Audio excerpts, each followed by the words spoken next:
There is a fire that stirs at the very marrow of each human soul, an ember of wild possibility that longs to ignite, to consume, to transfigure. Yet this flame is so often suffocated beneath the weight of expectations. Family traditions that whisper conformity, societies that codify comfort, habits that lull us into slumber. Friedrich Nietzsche, in Beyond Good and Evil, diagnosed the spiritual torpor as a sickness of the herd, where the individual dissolves into the collective's tranquil mediocrity. He thundered, "Whoever fights monsters should see to it that in the process he does not become a monster. And if you gaze for long into an abyss, the abyss also gazes into you." These words are not a lament, they are a clarion call to stir the listless reverie and to reclaim the sovereign rule of our own becoming. Imagine yourself crossing a desolate plain under a moonless sky, each step echoing the choices you've never dared to make. On one path lies the well-trodden road of security, predictable routines, safe ambitions, the mask you don when the world watches. But on another, a path overgrown and obscured, lies the untamed terrain of your deeper self. Passions unspoken, strengths untapped, fears yet to be faced. Nietzsche beckons you toward that path, insisting that only venturing into the darkness can you emerge fully alive. He paints a stark tableau in Thus Spoke Zarathustra. A lone shepherd, complacent among his flock, hears a mysterious rumble beyond the familiar hills. There sits the Sphinx, sentinel of destiny, its eyes unblinking as it waits.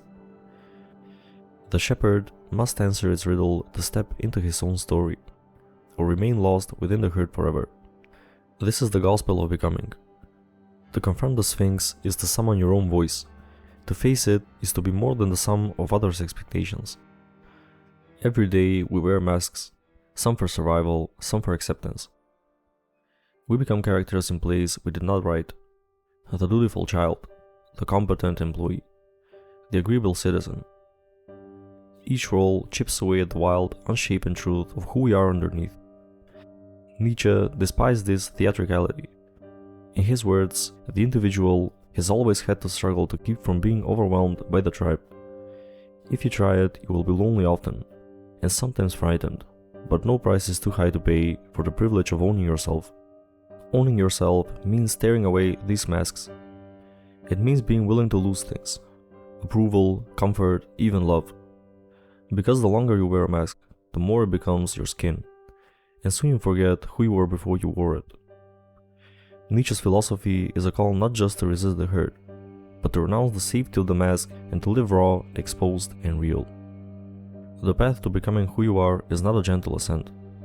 It is a forge fire that will test, refine, and reshape you. Nietzsche's concept of self-overcoming is at once liberation and discipline.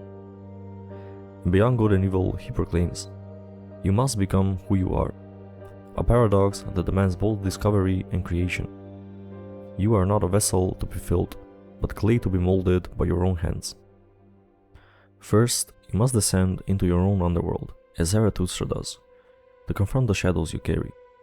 Shame, guilt, the ghosts of ancestral voices. These specters whisper in fear's tongue. Stay safe, remain hidden, conform. But you must challenge them. Write down the narratives that blind you. Name the convictions you inherited but no longer serve you. Tear them apart with rigorous honesty. Then comes the ascent. Each piece of the old self you discard becomes fuel for your creative flame.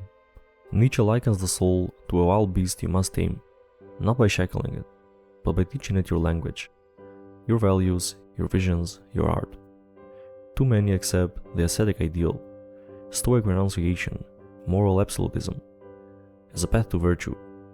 In doing so, they deny the body's wisdom, imprison the creative spirit, and flatten life into monochrome obedience. Nor is the herd instinct a lesser danger.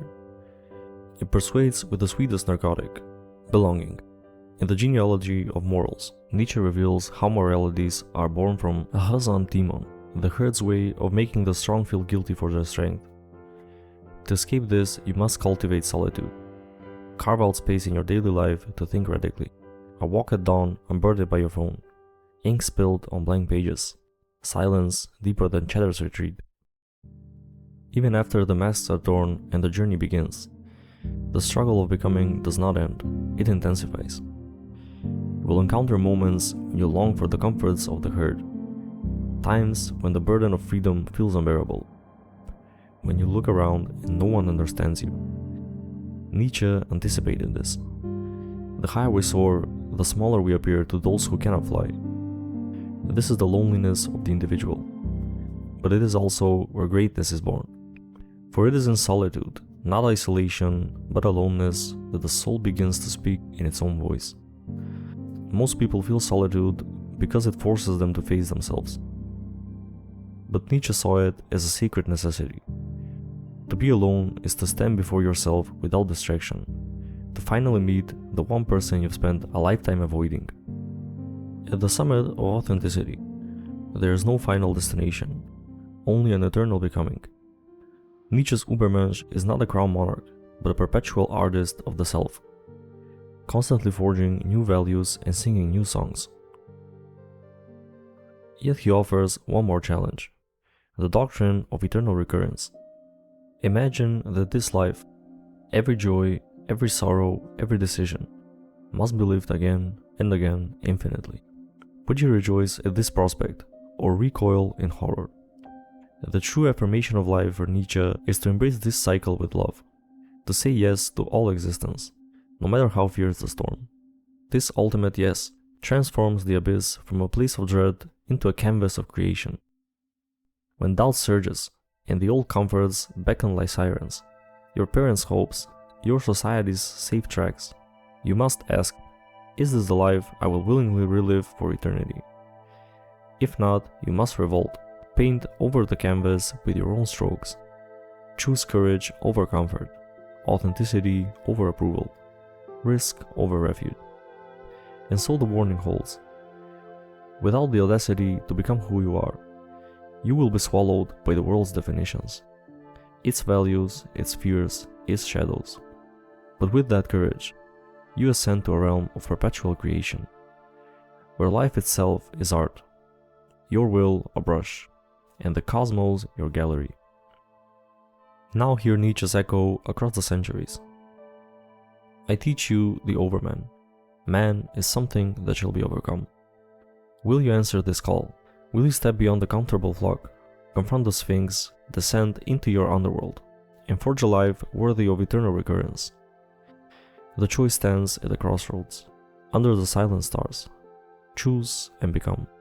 Because if you don't, the world will decide for you, and you will become not who you are, but who you were told to be. And in that forgetting, you will vanish, not with a scream, but with a whisper. The fire is already inside you. The only question is, will you let it burn?